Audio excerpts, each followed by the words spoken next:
Hello, this is Paul Puckridge. Welcome to the e-coaching lessons on managing email. Email has changed the way that we've all worked, certainly for the past decade or so.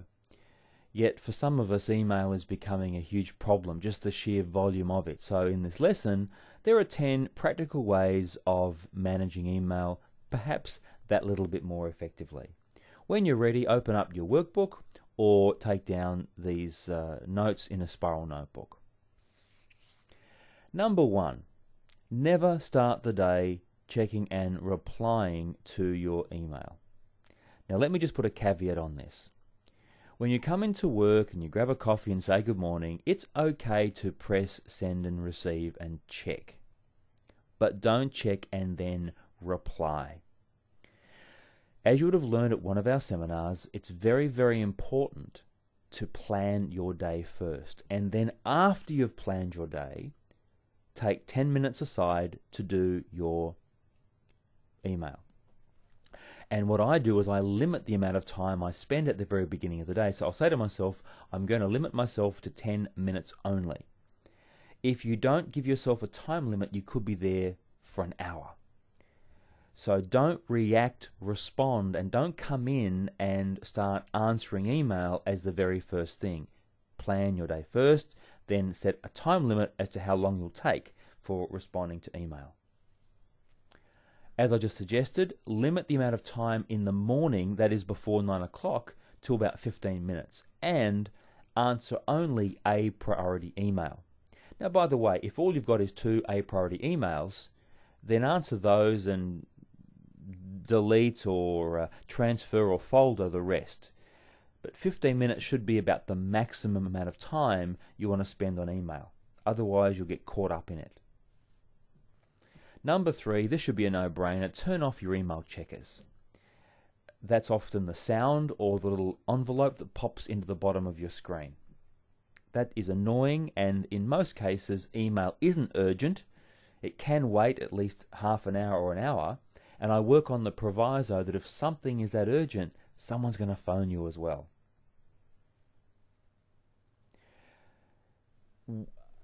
One thing to consider is this.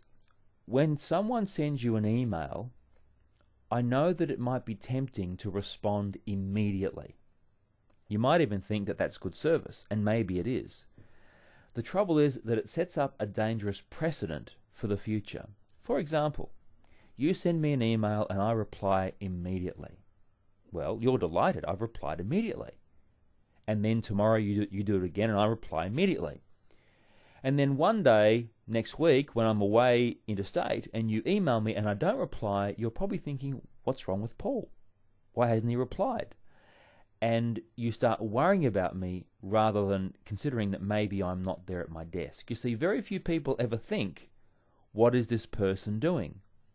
We've come to assume that they will respond straight away.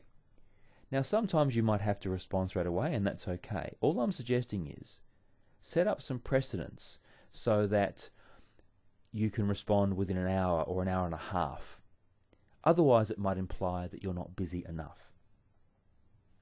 Number 5, leave your B&C email till after lunch. If you don't have a huge inbox, then maybe you could answer B&C email after your morning tea break. But if you have a lot of email, consider answering the bulk of it after your lunch break. Number 6, never respond to an email in anger. Leave it in the draft folder overnight. You know, we've all received email from people that really upset us. Maybe they were angry at us, they swore at us, they said something which wasn't true, and we were so passionate about our cause, we responded by flaming. Flaming is a technical term when you write something abusive in an email. Just remember that email is forever. There is always going to be a record somewhere, and you can never take it back. And it's something that I would strongly suggest that you don't get involved in. So let me explain what I'd like you to consider. Imagine someone has sent you an email, and it's a rude email and you're really upset. Well, probably the best thing to do is stand up and go for a walk. Come back and simply hit delete. If you really feel passionate about replying, then reply in the email, but then set it as a draft or save it and don't email it. Go home, have some dinner, watch a bit of telly, go to bed, come into work in the morning, take a look at it, and if you still feel that passionate about what you wrote, then email it. If you don't, delete it. And you know what? I reckon in most cases we'll delete it. I certainly have in the past. So don't react to email. Another alternative would be to go and speak to the person face to face. Because you know what? If you're that upset, it's probably best they hear it from you face to face rather than an email. The trouble with email is there's no tone.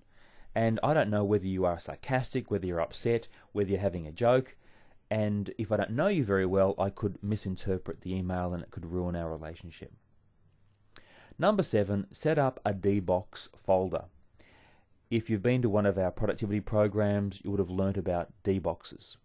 And the D-Box could be a physical box under your desk, or it could be a virtual folder that you use to drag and drop items from your inbox. Now, the purpose of a D-Box is to simply keep things in there that you don't need to get to immediately. In other words, I'll look at this someday later on, but not right now. And that way it's freeing up your inbox. Number 8, clear your inbox every 72 hours. Where possible, if you haven't got to something after 3 days, you have to ask yourself, why haven't I? Is it because it wasn't that important or it was a lower priority? If it is, drag and drop it to your D-Box. Now, throughout the course of a day, when is a good time to catch up on your D-Box? Well, for most people, it's in the afternoon. It's 1 o'clock. It's 1:30. Go through your D-Box at 1:30, delete what can be deleted, action what has to be actioned, delegate what has to be delegated. And that way, you're leaving your inbox only for your important activities and emails. Number 9, spell check even if it's to colleagues. Just realize that email is not SMS and SMS is not email. You should not use, I believe, short message texting when you send an email. We've all had emails, we've all had SMSs which say, see you late R. L8R, late R. And you know what? That's cool, it's fine, it's a bit of fun, and it allows you to communicate very quickly. But please make sure you differentiate your SMS from your email. And just because you're emailing a client or a colleague doesn't mean that you should treat them differently. So if I'm emailing a client, then of course I would spell check. But what about a colleague? Show your professionalism by even spell checking and checking for grammar to a colleague as well. That's just as important. And realize that what you would do on your mobile phone is not necessarily what you should do with your company email. Now, by the way, what you do with your personal email account, that's up to you. But I'm suggesting for work email, we have to think professional. Finally, don't lose the human touch. Email can't replace and shouldn't replace face-to-face discussions. And this is important if you're a team leader, a supervisor, or a manager, or you're someone who just wants to have good communication with your colleagues. Email is wonderful. It's very fast, it's efficient, it gets a lot of things done, but it's not a great way of building rapport with people. So if you really want to establish rapport, if you really want to have the other person hear your tonality, walk to their work area and have a chat at the appropriate time. Or say to the customer, hey, can we have a catch-up maybe Friday afternoon? I know a lot of people use email for legal reasons. It covers their butt, or maybe it's there in case there's ever a dispute. And you know what? That's great. If you have to use email for legal reasons, then use it for legal reasons.